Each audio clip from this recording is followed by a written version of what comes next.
In today's video, I'm going to be showing you how you can build a fully functional and a fully automated website builder using AI, all using a no-code tool. Now, this video is going to be divided into three parts. In the first part, I'm going to be explaining to you how you can actually go about building such a system. We're going to look at the overall architecture, take a look at the moving pieces, take a look at some of the things you need to do in order to build something like this. In the second part of the video, I'm going to be showing you a working proof of concept that I built using a no-code tool builder that essentially generates websites with minimal user input. And then in the third part of the video, I'm going to be showing you how you can build such a system yourself, and also giving you various tips and tricks along the way so that your building process and development process will be as smooth as possible. Now, as always, all the tools, apps, and resources that I'm going to be talking about in today's video are going to be available to view and or clone from my Patreon page.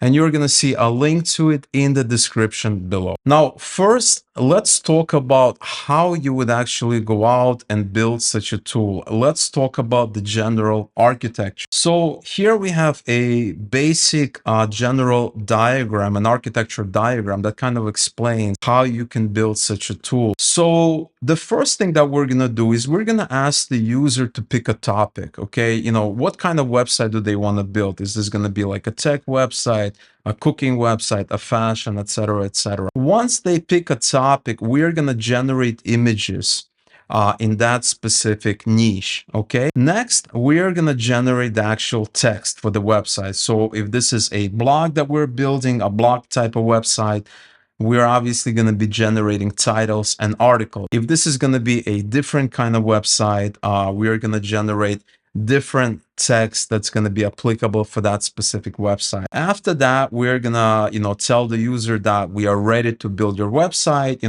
Click here to start the building process. And after we are done, we're gonna, tell the user, hey, we're done building your website. You can click here to visit your website. And maybe we'll also give them like a little preview image of the website just so that they can see how the website looks like. Now, let's talk about some of the tools that we're going to be using in order to build this whole thing. Obviously, we're not going to be, drawing the images ourselves and kind of providing the images. We are going to be using an AI service called Stable Diffusion. Okay. For the text, we are going to be using OpenAI's GPT-3, which is an amazing AI service to generate all kinds of useful text in pretty much any area, any niche. Now, for the actual website building process, we're going to be using an integration tool that's going to be linked with a CMS. CMS stands for Content Management System. And this is important because this building process here, it's not really applicable to be done in a no-code tool, as you're going to see in just a second. So after everything is done here, we're going to tell the user, hey, your website is done. Click here to visit your new website. All right, so now that you've seen an architecture diagram of how, everything kind of fits together and how you can plan building such a tool, let me show you my proof of concept app that does exactly that. So here I am inside FlutterFlow, which is my favorite no-code builder. I use it for pretty much everything. And I have the app here, but before I show you how everything is built, let's go ahead and run this app so that you can see how it functions. All right, so here's the app. And on the first page, we are giving the user a list of options. These are essentially different types of websites that the user can build. So for instance, they can build a tech-based website, maybe something to do with fashion, fitness, cooking, travel, or finance. So we have 6 different niches and we have 6 different images. That's hopefully is going to help them to decide what kind of website to build. So let's say we want to build a cooking website. So I'm going to click on cooking and we are redirected to the second page. And here we are generating the images in the cooking niche for the website that we're building, and we're using AI to do it. So we're going to wait a couple of moments. All right, so it finished generating the images, and this is what we got. So we got 4 images, kind of in the same style, all having to do with cooking. And honestly, these images look pretty good actually. And later in the video, I'm going to be telling you how exactly I generated these images, so you can do the same in your apps as well. All right, so we have the images. Now we just need the text. And so I have this handy button here. I'm going to click it. I'm going to get content, and that should generate the text for us in this same niche. All right, so it finished generating the text for us, and the format is simple. We have the title here, and we have a body of an article. So for instance, we have a title, 5 quick and easy meal any beginner cook can make. And then we have a very small body, couple of sentences for the article, and you can fine tune that. You can make it as short or as long as you want. So we have another article here, and this looks good to me. And so all that's left to do is click this button here to actually build the website. So we're going to click on this button right here. And once the website is generated, you're going to be redirected to this page. That's going to give you a little preview of the website, as well as tell you that the site is ready. And here's our new website. And as you can see, we have the 4 articles that we created in the cooking niche, and we have the images that we created, kind of a weird. And you know, we can click on any of these articles, and we have another image there, and we have a piece of content as well. So we have like 2 sentences, and obviously you can change this. So we can click on another article right here, and we have a background image here, our main image here, and we have a piece of content. I just set it at 2 sentences. So we can come in here, and the same thing. We have the text right here, we have the title, and we have a piece of content that that we set that was generated using AI. And obviously everything on this website can be customized, can be changed, can be absolutely rearranged.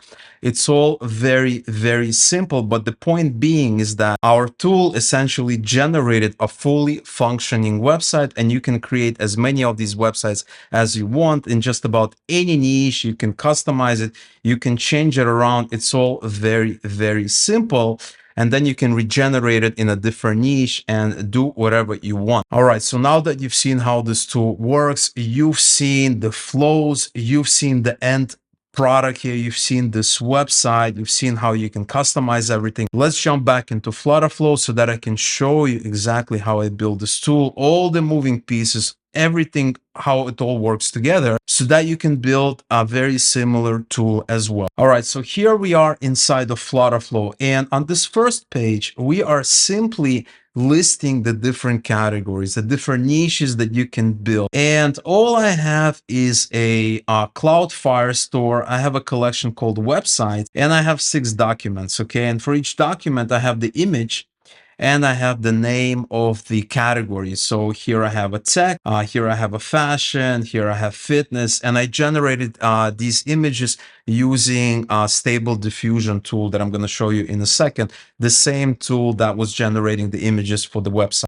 On this page, we are listing those different categories. Very, very simple. We have a grid view, and we are pulling it from our Firestore DB. Here we have websites, and I have my Firestore DB configured right here. Here we have websites, name, image, and I also have it configured right here. Okay, so you know all that. If you've seen my previous videos, you know exactly how to do that. So if they click on any item in this grid view, we have an action. Okay, so if you open this action, what we are doing here is we are doing an API call that's going to be generating the images. Okay, so here we have an API call. Now this API call works with a service called Replicate. So if you go to replicate.com, you can explore lots of different models that you can use. And I'm actually using this model right here, Stable Diffusion.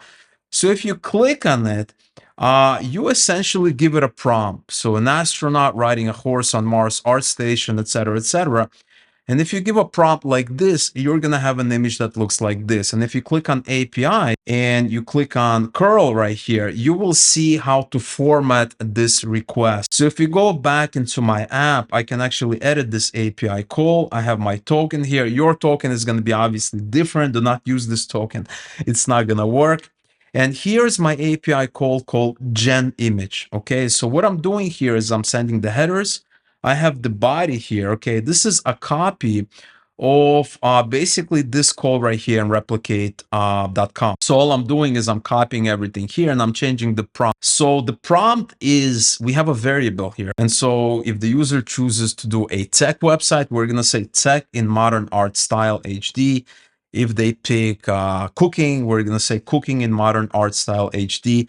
We are telling it to generate 4 images, which is the maximum here. Okay, you can generate anywhere from 1 to 4 images. We are doing 4 images, 4 articles, 4 titles, 4 articles, and we are doing 4 images here. Okay, so this right here is a variable prompt that we're going to be passing from our UI. And I called it prompt. It should probably be called category. That's probably a better name for it. But nevertheless, and that's kind of what we have. And so if we go into response and test, and we do test API call, it's going to go out and it's going to generate the API call. Now, it's important to understand that when you send an API call here, you're not going to get an image right away. This is asynchronous, okay? What you're going to get is you're going to get a response that's going to tell you a URL that you should check in order to check the status. So let me show you real quick how it works. I'm just going to do one image just for the purpose of this test. And if we come over here and I say, well, I want tech, it's going to send tech in modern art style. So I'm going to do test API call. And here we are. It says status is starting and it's giving us a bunch of URLs. And so it's running in the background, but we need to make sure that we keep checking on it to see when it's finished, because it's typically going to take like maybe 20 to 30 seconds, but we don't want the user to wait longer than they need to wait. And so we're going to be constantly checking up on it, right? And so we have these URLs, and obviously I'm grabbing these URLs. I'm grabbing the request ID because we need the request ID in order to check on the status, but we also need this URL get, right? This is a full URL right here that includes the request ID, right? So you can, send a request to this URL here, and you're going to be giving a current status on it. And that is what we're doing in the next step here. And so if we go back to our app, we go to this flow here, we start the image generation, okay? And if it's successful, we're just gonna redirect to the next page. We're gonna pass the topic that the user chose, and we're gonna pass the request ID because we need to keep checking on the request ID. We need to find out what's going on. We need to see if it's finished, if it's not finished, etc., etc. And so this redirects to our page 2. So let's go to page 2. This is where a lot of magic happens. Page 2 here. And so here, once this page loads, it does a request. We have a bunch of actions. And so it's gonna be sending that second request, that get image request, right? So if we open this API call, this is this get image. And here we are checking on that existing image generation request, right? We're checking on it. And so we have our request ID. This is a variable right here that we're passing. And essentially what we can do is I have here a sample request ID. This is a request that was finished a long time ago. But if you run it right here, you will see what you're going to get as the result. This is kind of what the response going to look like. It took 25 seconds to do it. And this is the output. Okay, so in this case, I think we were generating 3 images. In the app, I'm doing 4 images. And so it's the same thing. We have an output and we want to save this output because these are the images. We want to display them. And we also want to save the status because that is going to determine if it's not succeeded, if it's still running, we need to keep checking. If it's succeeded, we don't need to check anymore. So if you go back here and we open this main flow, we check right here, is the status succeeded, meaning that it finished generating the images. If it did, we're going to update the local state. Okay, we're going to save these images here. This is the output. We're going to save them in a local state variable called blog images. Okay, and we're also going to update another local state called done. Okay, and it's a good idea to keep track what's happening on the UI using local state variables. Okay, in that way, they can automatically rebuild the page. So once we update this variable here, it's going to rebuild the current page. And I have some elements on this page that depend on this done element that I'm going to show you in a second.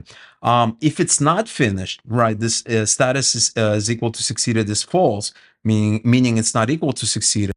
We are going to update the local state. In this case, we're updating a variable called generating images. And this is those dots that you're seeing that I talked about in one of the previous videos. Okay, very, very cool UI effect that gives the user a live status. Basically, the user knows what's going on. The user knows that the app is working in the background. Very, very important effect. And once we kind of show those dots, the next dot, we are basically redirecting to the top. We are refreshing the page, and it starts from the top again. Very, very nice UI effect. I definitely recommend it if you have something kind of what I'm doing here. So once it's done, right? So if we go here to the UI, we have here a couple of things that have something called conditional visibility. And we're checking, is it done? Then we want to show this thing. We want to show the grid view with the images that we generated.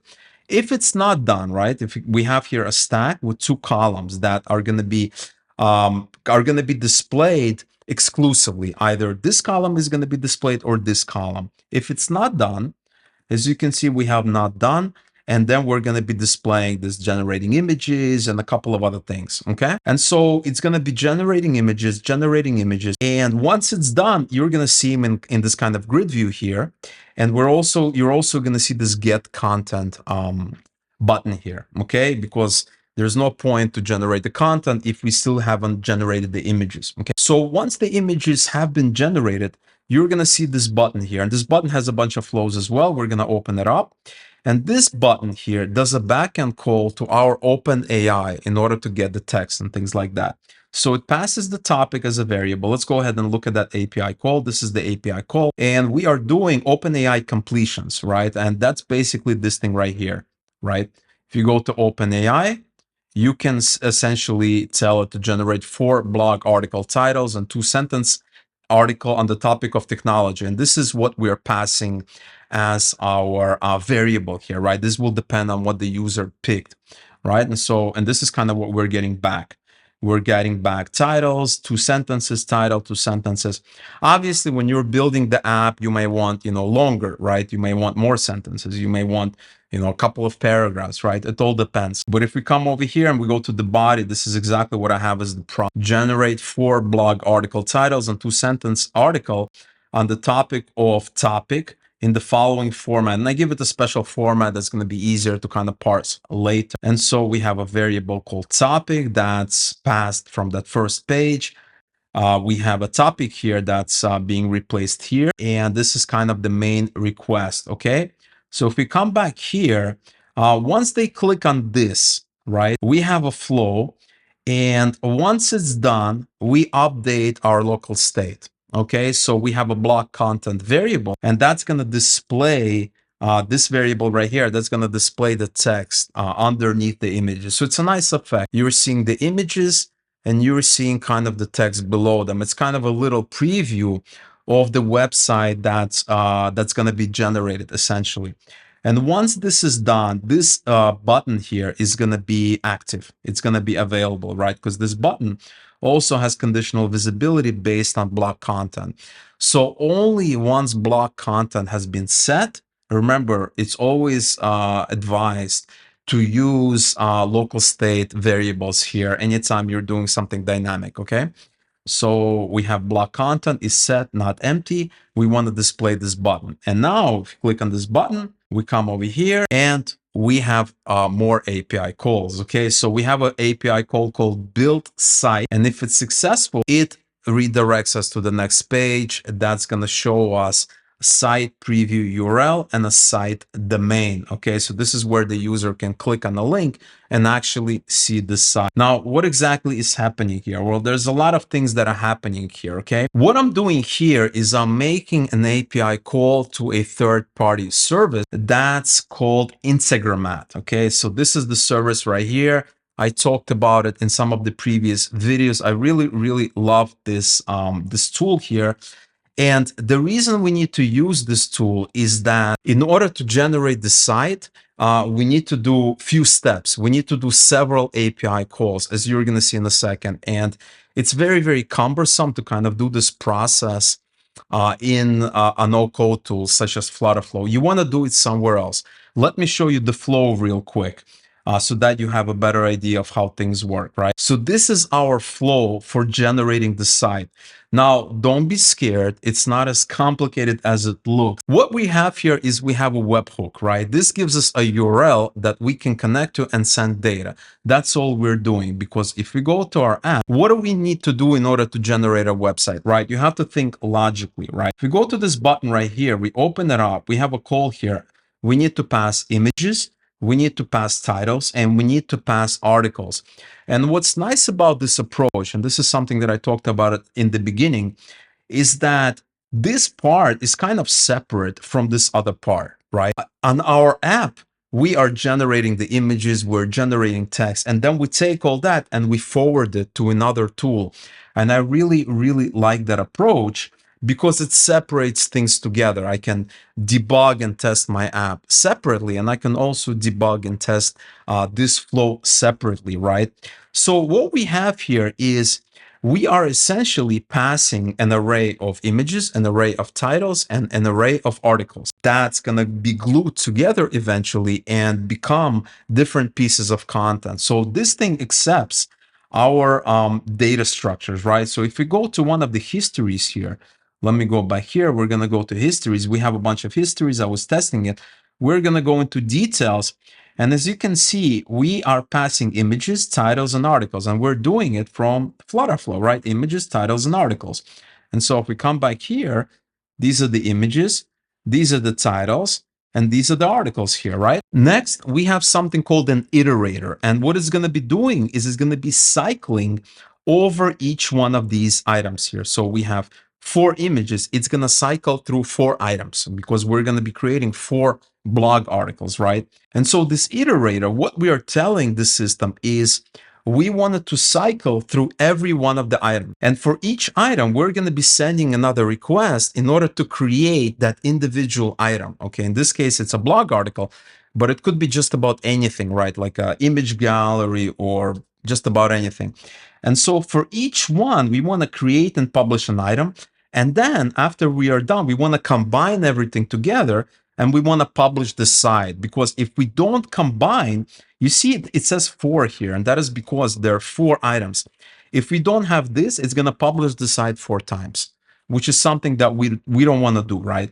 So we have an iterator that makes sure that for each one of those items in the array, it creates those items. So we have 4 items, and then it finishes. And that way we can just publish the site once. We publish the site, then we get our newly published site, and then we send the response to FlutterFlow with the URL of the site and even a little preview image of the site as well. And so all of this is done here at Integromat, and I'm going to have this whole scenario exported, and it's going to be available to my Patreon subscribers along with the app as well. So essentially what it's doing is it's creating X pieces of content, in this case, 4 pieces of content. So if you send it like 10 items, it's going to create 10 articles. If you send it, 2 items, it's going to create 2 articles. It publishes the site, gets the site so that we know what the URL of the site is and all of that. And then it sends a response back to our request. So inside of FlutterFlow, once we send this request to Integromat, that whole flow, we send it right here and then we get it back. So then we get back something called a site view URL and a site domain inside of that API call. So if we edit this API call, you can see that this thing right here, this is an Integromat URL for webhooks, okay? And so if you come over here, we have the body here. We're sending the images, the titles, and the articles. And then Integromat creates a site out of that using a CMS that I'm going to talk about in just a second. And then it responds with our site name, site domain, and a site preview URL. Now, you may be thinking, how does Integromat actually create this site? What exactly is it doing? Where is it sending these, HTTP requests, these API calls? Well, In order to actually create the site, we need to use another service. We need to use actually a CMS that has an API interface, and that allows us to create a site and to customize it and things like that. Now, I looked at all kinds of different CMSs, all kinds of different tools for building sites using APIs. And the best one that I found is Webflow. And I've actually been very, very impressed with how Webflow works, because it's very, very customizable and you can do everything using an API. And so I may have another video specifically talking about Webflow. So if that interests you, make sure you hit a like on this video and leave a comment below telling me that. Now, what's cool about Webflow is that you can create a site and you can create it in any template that you want, and everything inside that site will be customizable 100%. So let me show you a template that I use in order to create my own site. So if we open this site right here, this is just a template that I picked. They have tons and tons of different templates. So essentially, you can create any site that you want. This is a template that I chose. And as you can see, not only can you design it exactly how you want it to be designed, but all the data here, it comes from a source, right? It comes from the site. It's all configurable, right? You can send that data using an API, or you can connect it to Airtable. You can do so many cool things with it, right? So as you can see, we have various articles here, right? So if you come over here to the CMS part, you're going to see, well, there's post premium, post categories, blog posts, and team members. And these are basically collections, which is another way of saying there are different types of arrays, different types of lists. And so, for instance, here you may have posts. If you scroll down, you have premium content. This is going to be premium content. Okay, very, very simple. But if you come to posts, you have posts, and all of these posts you can send using an API. You can create using an API. You can modify, you can delete. You can do everything. You can even launch a site using an API, which is exactly what I'm doing. So now that you kind of seen the basic template, let me show you my own site and how I have that configured. So this is the template right here, and this is my own site, right? So if I open this designer here, you will see that we are using the exact same template, but we're just changing the data, right? So if I come over here to the CMS part, blog post, these are the articles that I sent using Integromat. These are the articles that I sent using the API, right? These 4 articles here, I also publish them automatically. You know, it was all done using Integromat, using Webflow's API. And if you go to developers.webflow.com, you're going to be on their API side. And this is amazing, right? There's so many things that you can do without needing to actually log in and do it manually, which is ideal for what I'm doing here, right? For this complete site builder, right? So you can create sites, right? You can list sites, get sites, you can publish sites, you can list domains. You also have webhooks, right? You can create webhooks that are going to tell you when something happened, right? That are going to tell you events, right? If a site was published, submission, you have events, you have collections, you have items. You also have e-commerce, right? If you want to build an e-commerce site. So I looked at different CMSs. I looked at all kinds of different CMSs. And this is the one that so far I found, which is kind of ideal, which is perfect for what it's doing, right? Because look, you can create collections, you can list collections, you can get collections. You can list collection items, remove collection items, create collection, publish, update, etc., etc. And this is exactly what I'm doing in my Integromat calls, right? So for instance, this create and publish item, I'm using a Webflow API, publish site, Webflow API, get site, Webflow API. These blue ones here, right? These 3 blue ones, these are all HTTP requests using Webflow's API. And this is ideal because you can essentially go into Webflow, create a couple of templates, and then forget about it and just, run all the sites without, ever needing to log back into Webflow, right? You can just use the APIs, connect to them, and build all kinds of amazing sites using all kinds of different templates. It's very, very powerful. And so after you click this button, we are doing that whole pipeline in Integromat, and we're doing various Webflow calls. After it's done, it's going to redirect to the last page, okay, page 3. And so on page 3, you're going to see a little preview of the website, and you're also going to have a link to your site as well. So that is something I'm displaying here. And I also have a link that I am displaying as well for the user. And that is all we're doing, right? That is all you need to do, right? That is the whole flow, right? We're collecting a bunch of information using FlutterFlow, and then we have this whole flow, automatic flow that runs kind of parallel with what the user is doing. User says, okay, create a website. It goes ahead, runs the whole flow. And then once everything is done, it redirects to the user here and displays the website for them. And so that is how you create a fully functional and a fully automated website generator using AI content. And obviously you can go further. You can customize it as much as you want. You can customize on Webflow side.